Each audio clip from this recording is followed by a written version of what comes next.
Heads up, this podcast isn't therapy. It's bold, blunt, and irreverent, but it's not a substitute for professional help. Full disclaimer is in the blurb below. Okay, no intro today, just straight to it. This one's about when touch dies, so exploring the sexless relationship, the one where you're not roommates, but you're not lovers either, the relationship without skin. So what exactly happens when the sex stops?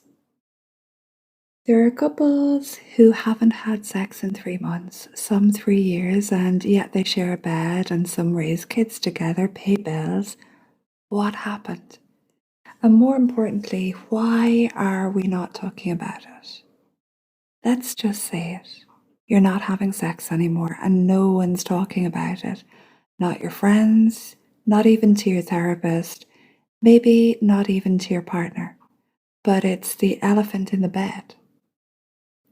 You touch the shoulders in the kitchen, you fold laundry, you co-parent, you exchange polite texts, but your body hasn't been met in weeks, maybe months, and oftentimes, I'm sad to say, I hear years. You're not crazy, you're not broken, and you're not alone. Sex just doesn't disappear, it dies in silence. In the resentment you didn't voice, in the nights you turned away instead of towards, in the pressure, in the shutdown, in the ache of being unseen. So this episode isn't about tips to spice it up or role play ideas from a magazine. This is about what really kills sex in long-term relationships. Lack of communication, control, fear, and shame. The slow erosion of intimacy disguised as being too tired. This is about grief. It's about rage, the longing to be wanted without begging for it, and the truth no one says out loud. You can love someone and still feel totally untouched. So let's go there. Zero excuses, no spiritual bypassing. This isn't Insta therapy. Just truth, guts, and maybe, if you're ready, a pathway back to skin. And before we go any further, let me say what I say to every couple who sits in front of me.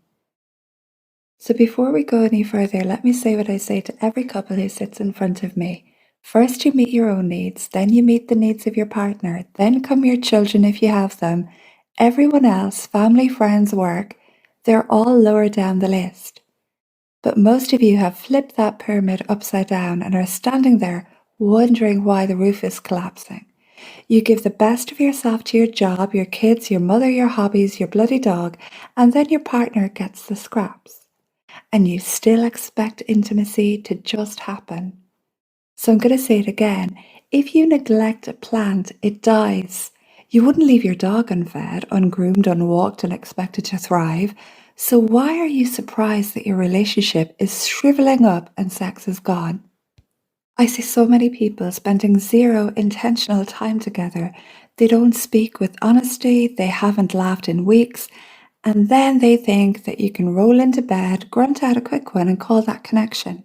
No, that's not intimacy, that's denial with a duvet. So allow me my therapist rant. I often think, wake up, what the FK are you prioritizing? You're putting effort into everything but your relationship. You're bending over backwards for your boss. You're texting your sister back in 2 seconds. You're walking the dog, meal prepping, doom scrolling, buying overpriced skincare. But when it comes to your partner, zero effort. People seem to stop trying. They take each other for granted. They don't show thoughtfulness and consideration. And they stop talking. And they expect a relationship to survive on nothing. It doesn't work that way.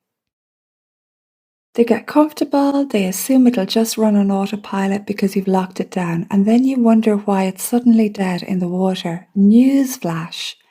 Every engine needs fuel. You wouldn't drive your bleeping Jeep with no diesel and then stand there shocked when it breaks down. Well, guess what? Your relationship is the same.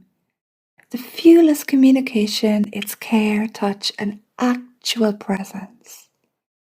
You cannot ignore your partner for days, speak to them like a colleague, and then expect a romantic evening to magically materialize.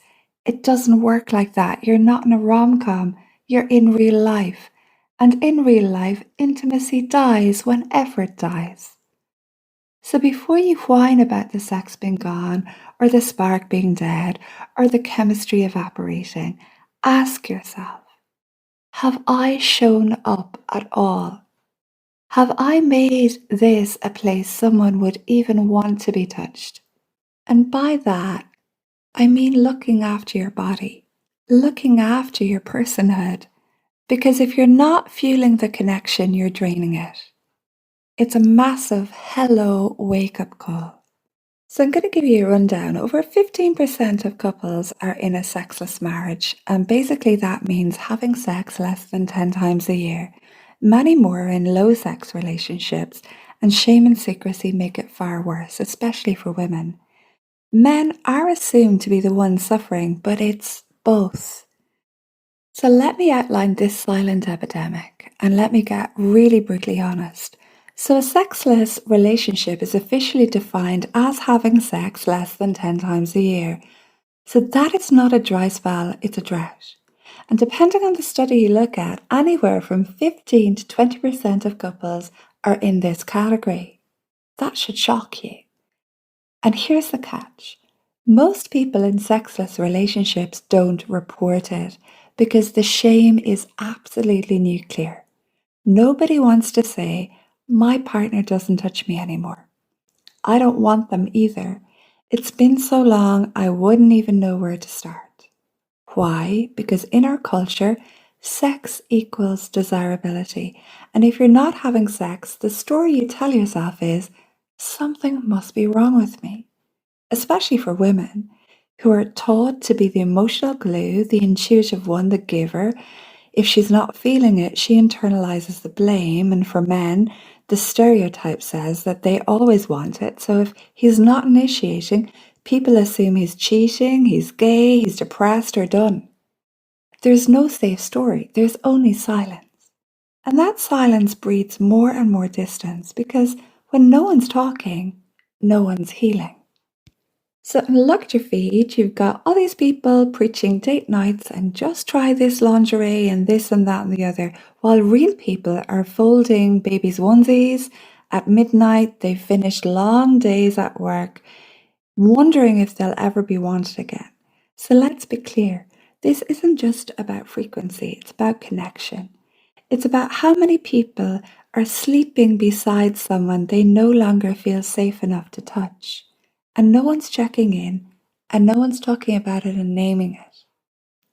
So here I am naming it, because it's not just you, and it never was. So let me run through the psychodynamics behind all of this. The first one is unspoken resentment. So that's built up anger that leads to physical withdrawal. This kind of silent scorekeeping. You left me alone today with the baby, and now you want to fuck? This isn't just about not saying what you feel. This is what happens when a person abandons their own pain for the sake of keeping a system intact and pays for it with their erotic aliveness. You stopped asking for help, you rationalized the imbalance, you mothered them, managed them, tolerated them, and every time you chose harmony over truth, a small part of you died. But your nervous system didn't forget. It recorded every moment you weren't met, every micro-abandonment, every sigh that meant you're too much, every silence where you should have been held. And now when they touch you, your body remembers all of it. The withheld presence, the false apologies, the hollow gestures, and the deep, awful knowing. They want access to something they never earned.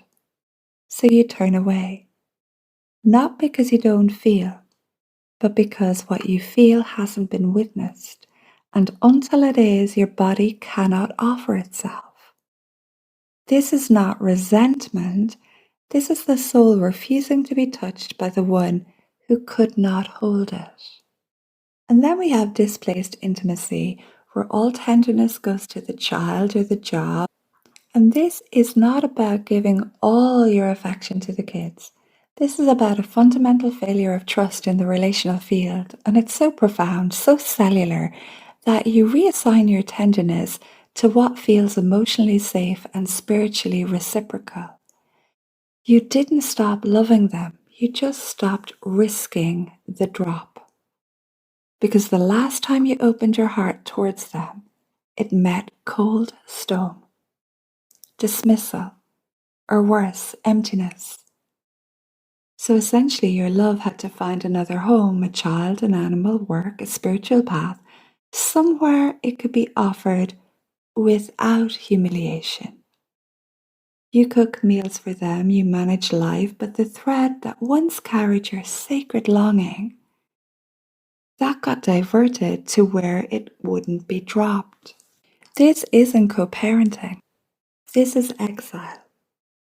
You have exiled your erotic current from this partnership because your vulnerability was either mishandled or completely unseen. And you didn't even realize it happened. You just slowly stopped turning toward them. You stopped letting your partner see the part of you that longs, the part that once bloomed in their presence, the part that craved their touch. Because to desire and to long and not be met is a trauma in itself. So you protect the longing, you hide it somewhere safer, and now every time they touch you, your body says, "You lost the right to my softness the day you looked through it." Now we come to vulnerability, essentially the fear of vulnerability. This isn't fear of sex, this is fear of being seen while needing. Because somewhere long before this relationship, someone taught you, explicitly or implicitly, that needing was shameful, that exposure was dangerous, that longing made you weak or laughable or disposable. So you mastered the art of self-containment. You became capable, unshakable. You wore autonomy like armor, not because you didn't want closeness, but because you'd rather die than be discarded in your rawness again. And that's what sex asks of us when it's real. It's not performance, it's not technique, but can I come to you without defense? Can I let you touch the places I've buried? Can I weep inside your gaze and still be wanted? But when emotional intimacy has eroded, when every day is a balancing act of politeness and emotional withdrawal, the bed becomes a site of terror. Because the skin remembers what the mind has suppressed. Your body holds the dread of being half held, of baring your soul and meeting a blank stare, of offering softness and being mocked, misunderstood, or ignored. So what do? You turn sex into a task, or avoid it entirely, or keep it clinical, controlled, and brief. Because the truth is this: you want to be ruined by intimacy, but you do not trust your partner to hold you after the fall. And that is the sacred heartbreak no one names. Not the fear of vulnerability, but fear of being vulnerable with someone who has already dropped your truth once and might again. Now I'm going to actually talk about performance anxiety. And it's not a speed bump, it's a full-blown psychic derailment. When it happens, especially to men, it cuts right into the core of identity. I have sat in the room with this. When people try and joke it off or deflect or rationalize it, I've seen the shame flood their whole bodies like acid. So for men, this shows up as erectile dysfunction, porn addiction, or fear of failure. For women, it's all about their body image, trauma flashbacks, or emotional shutdowns. This is not about sex. This is about the collapse of the self in the moment of exposure. So for men, sex has been warped into a ritual of proof. Not pleasure, not communion, but proof. Proof that I'm enough, proof that I'm powerful, proof that I'm wanted, desirable, capable. not just as a lover, but as a man. So, what happens when the body doesn't comply, when the erection fades, when the response isn't automatic? The entire scaffolding of self collapses. And the worst part, they internalize it as truth. Not, I had a difficult moment, but I'm somehow broken. I failed her. She saw the part of me I've spent a lifetime trying to outrun. From that moment on, the bedroom becomes a battlefield, not against the partner, but against the threat of shame.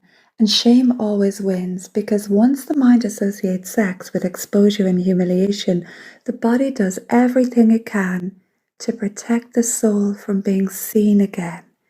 So he shuts down, he makes jokes, he blames stress, he avoids, he over-initiates out of guilt, or never initiates again out of terror.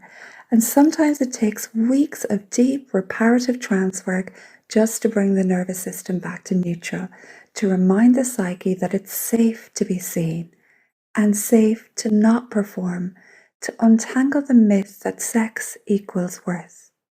And for women, it's just as brutal, but culturally cloaked. Women don't always name it as performance anxiety because their role has never been about function, it's about appeal. So, what if you no longer feel beautiful, desired, thin enough, wild enough? What if you've never felt safe to express want, desire? And now, years in, you're suddenly expected to bloom. So her anxiety comes not from fear of physical failure, but the terror of being exposed as emotionally vacant, numb, or disconnected, and being blamed for it. So she performs or she disappears, she intellectualizes, or she silently carries the guilt of never being able to get it back. Let me tell you the truth about performance anxiety. It is essentially grief in disguise. It's the grief of not being able to come as you are, and the terror of what might be revealed if you did. It is not just in the mind, it's in the bones, it's in the breathing, in the legacy of what you were told makes you worthy. And until it's named, until it's brought into the room without shame, desire will continue to disappear the moment the lights go out. And then we've power struggles. So this is the control and withholding. Sex becomes currency or punishment. One partner withholds, the other acts out or detaches. This is the part no one wants to admit, that sometimes we don't stop having sex because we're disconnected. We stop because we want to punish without having to say the words or have a deep conversation. It starts slowly. They hurt you. They disappointed you. They ignored something sacred, not always in a catastrophic way, but in a way that let you know, I don't matter here. But instead of confronting it, you did what every emotionally intelligent person does when they're hanging on by a thread. You retreated, silently, strategically. You withheld touch, not to manipulate, but to protect the place that has been wounded and bruised. And now, sex is no longer about intimacy, it's about power, equilibrium. Who initiates? Who withholds? Who reaches first? Who wins the game of I need you less? Suddenly, it's not about love, it's about leverage. And here's the worst part, both people are in absolute agony. One is silently starving, shamed by their own longing. The other is gripping control so tightly that even softness feels like a threat. Each believes they're the one being punished, and both are right. What looks like disinterest is actually a wound with its teeth bared. And what looks like emotional coldness is a nervous system screaming, I will not let you make me small again. So it spirals. The one who wants sex feels rejected and inadequate, and the one who avoids it feels trapped and used. And neither partner can say what they really mean because the cost of vulnerability now feels greater than the cost of disconnection. This is when people start sleeping back to back, when they say, "I'm just tired," for the 100th time, when every physical gesture is charged with meaning and every refusal echoes like a slap. And the heartbreaking truth? Some people would rather win the war than risk being the one who loved first, because in their world, loving first equals losing. So what's really going on underneath? Sex doesn't vanish overnight. It unravels through small betrayals, unsaid resentments, and a growing pile of unmet needs. This is the part that no one tells you. Sexual withdrawal is often emotional warfare disguised as fatigue. It's what happens when the relationship has become unsafe, unattuned, or untruthful. And no amount of sexy lingerie or candlelight can fix what unspoken pain has corroded. So you want it back? Then don't start with the bedroom. Start with what hasn't been said, sometimes for years. So let's cut through the noise. Let's cut through all the excuses you tell yourself and what's actually going on underneath. So as I've said, people don't stop having sex for no good reason. They tell themselves a reason. But underneath that, there's always a deeper truth. And here's what you say and what's really happening. So the common one, "I'm just too tired." Yeah, you are. We all are. But tiredness isn't the reason. It's the cover story. What you're really saying is, "I don't feel emotionally safe enough to relax into you." When you're tense all the time, touched out, or walking on eggshells, your body shuts down. No one wants to have sex when their nervous system is stuck on high alert. Then we have, "We've just grown apart." That's not a fact. That's a defensive conclusion. And the translation is, "We stopped nurturing what connected us, and now I don't know how to get it back, so I've given up." Growing apart is what happens when you stop showing up, stop speaking honestly, stop prioritizing each other. It's not fate, it's slow neglect. Then we have, it's hormones, it's stress, it's the kids, it's menopause, it's his job. Sure, those things definitely impact libido, but they don't kill intimacy on their own. Plenty of couples with stressors still reach for each other. Why? Because they've made their connection a priority. What you're really saying is, "I've disconnected so much, I don't know how to plug back in." And next we have, "It's not a big deal. Sex isn't everything." You're right, sex isn't everything, but let's not pretend it's nothing. Because for many people, this actually means it hurts less to pretend I don't care than to admit how lonely I feel. This one is essentially emotional self-protection dressed up as indifference. And then we have, "I just don't want it anymore." This one's kind of tricky. Sometimes it's true, but more often it means I've buried so much pain, resentment, and unspoken truth that desire died under the weight of it all.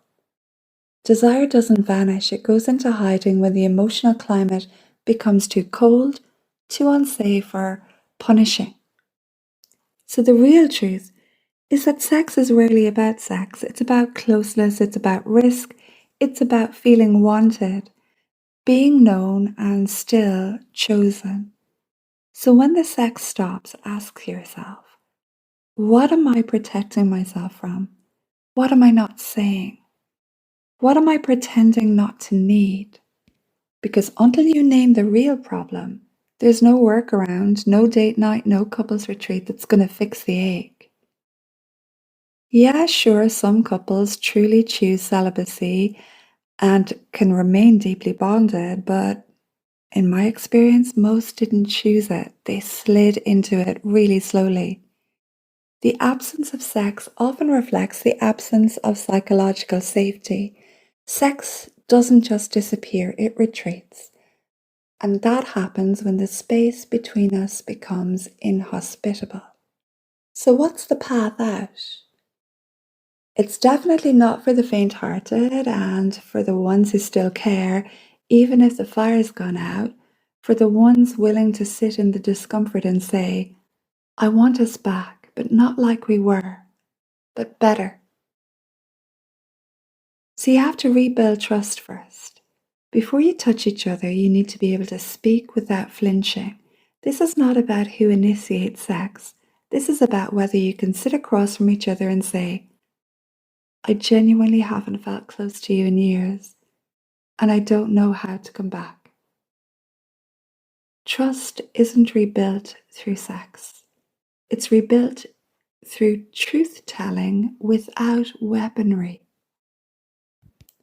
So what that means is no scorekeeping, no shame grenades, no you always or you never. It means saying things like, I've been truly scared to tell you how lonely I am. I really thought I'd moved past the resentment, but honestly I haven't. And I didn't stop desiring you. I just didn't know where to put my longing anymore. So if the relational field doesn't feel emotionally safe, the body won't open, no matter how many candles you light. Before you touch skin, you need to rebuild the skin of the relationship, the containment, the credibility, the coherence. You need to know, when I bring my truth to you, you won't shame me, shut me down, or use it against me. Because without that, there is no path forward. So you need touch without pressure. Don't go straight for sex. That's performance mode. That's damage control. Go for connection. That's touch that says, I'm here and I'm not demanding anything from you. You're trying to retrain two nervous systems that have been in exile from each other for often a very long time. So you need co-regulation before co-penetration, period.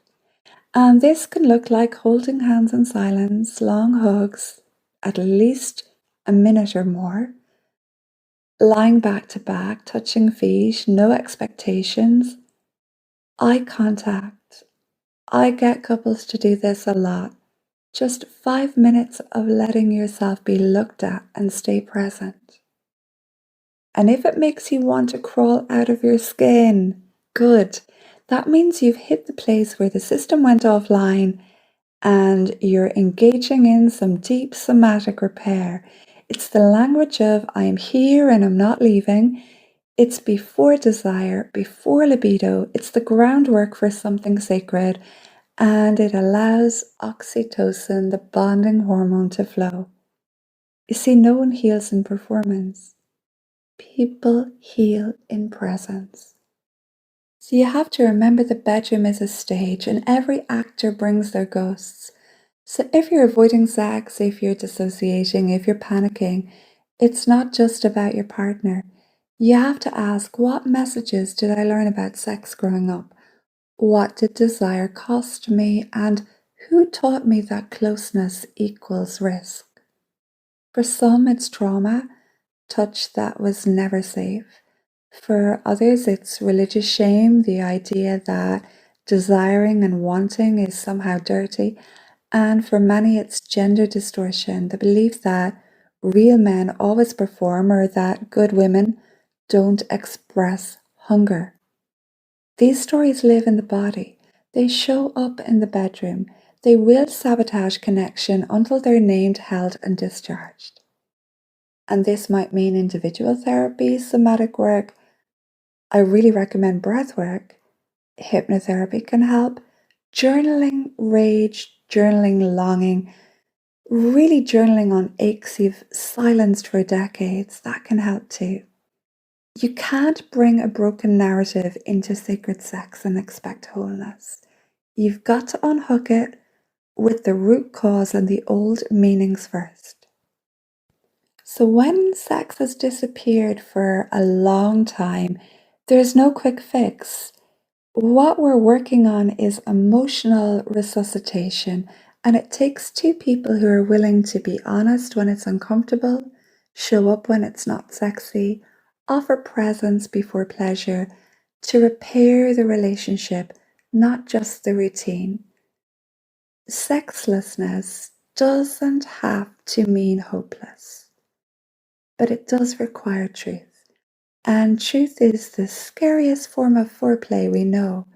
It's quite literally the most erotic thing on the planet. I love truth. And let me tell you why. Truth is erotic and you're starving for it. Let me tell you something nobody ever told you. Truth is hot. It's the sexiest thing in the room. Not the lingerie, not the lighting, not the music. It's someone looking you dead in the eye and saying, I've missed you, I've resented you, I still ache for you, but I don't know how to reach you anymore. Do you know how many couples I've worked with who haven't touched each other in months? And the moment one of them dares say the unspeakable, the entire field changes. It's magical to witness because the body doesn't need perfection, it needs realness. If you ever want to feel turned on again, stop asking, how do I fix my libido? And start asking, where have I stopped being honest? I've said it before and I'll say it again. Truth is foreplay. Radical, exposed, sweaty truth. And let's not be coy about it either. We're adults. We're not doing Disney Channel chat here. Let's talk about it properly. If there's no erection, let's talk about it. Not hide it, not joke about it, not bury it under silence like it's shameful. If there's no wetness, we name it. We don't slap lube on it and pretend it's fine. We ask what the anatomy is saying, what the body is trying to communicate that the mouth hasn't been given permission to speak. Because dryness isn't dysfunction, it's often a diagnosis of emotional absence. Females are not machines, so she's a sensor, a barometer of truth. And let me be clear, the male body is no less sensitive. An erection is a nervous system event. It disappears under pressure, under criticism, and under disconnection. It doesn't mean he doesn't love you. It often means he doesn't trust the space, or possibly himself. So what do? We stop performing, we stop fixing, we stop spiraling into shame. We start talking. You don't rebuild eroticism by pretending you're fine. You rebuild it by saying, I want to want you, but I don't feel safe. I want to be touched, but I need to trust you with the rawness that lives in my heart. So yes, I will say words like erection and shutdown and grief in the same sentence, because if we can't speak plainly about what's already living in the room, then what the hell are we doing here? Therapy is not exactly polite. Therapy isn't a tea party. Therapy is where you come to bring the parts of yourself you've kept in exile and dare to be touched anyway. So no, I'm not interested in watching couples dance around the wound. I want them to bleed a little. I want them to let the truth enter the field like thunder and then see what's left standing. Because from that place, desire wakes up, contact becomes sacred again, and finally stop pretending and start making love with the truth. So again, I'm going to say it, truth is foreplay. Let me leave you with this. If your relationship feels dead, if the sex is gone, if you're sitting in the quiet ache of, we used to, I long for, oh, I'd love to, don't go shopping for lingerie. Don't download a list of 50 ways to spice it up. And please don't pretend you need a new mattress. You need a new conversation. Because the thing you're avoiding, that hard, uncomfortable, ugly truth, that is the foreplay. That's where the erotic begins. Not with oil, not with candles, but with you saying the thing you've never said out loud. I don't feel wanted anymore. I ache for you, but I don't trust you. My body shut down the moment I stopped feeling seen. I ache to be held, not handled. You see, truth is erotic. It is. It's bold, it's intimate, and it's hot as hell because it requires risk. And nothing good happens without risk. So if there's no erection, we talk about it. If there's no wetness, we talk about it. We talk and we ask, what's the body saying? Because she never lies and neither does he. Those parts of our body that won't rise when the field is full of unspoken rage, we don't avoid it, we name it, we welcome it, and we make room for it. Because your body is not a failure, it's a messenger. And when we start listening, when we stop hiding behind politeness and speak from the ache itself, desire returns. Not the performance, the real thing. That slow, sacred reopening of the space between two people who decided to stop bullshitting. So no, this isn't about fixing the sex, it's about resurrecting the truth. Because there is nothing sexier than being fully seen and fully chosen. That is the soul path alchemy. You're allowed to want to be touched. You're allowed to speak the unspoken. You can choose honesty over silence. You're not broken, you're likely just frozen. And listen to one another. You're allowed to long for the body that once reached for yours. You're allowed to grieve the body that once reached for yours. To miss the version of them that used to see you and the version of yourself that used to burn in their presence. This grief is real. This ache matters. It's not vanity, it's not selfishness. It is longing that once knew contact. So again, speak the unspoken. Choose honesty over silence. Stop protecting each other from discomfort and start protecting the relationship from decay. Let your body lead you home. Let the awkward conversations happen. Let the shame hit the air and dissolve, because the moment you stop bullshitting, desire will return. Not the performative kind, the holy, fumbling human kind. Stop blaming the bedroom. It's not the problem. The silence is. So, thank you for listening. This is Annie from Soul Path Alchemy, and any info you need to check out, it's probably in the bio. Have a great day.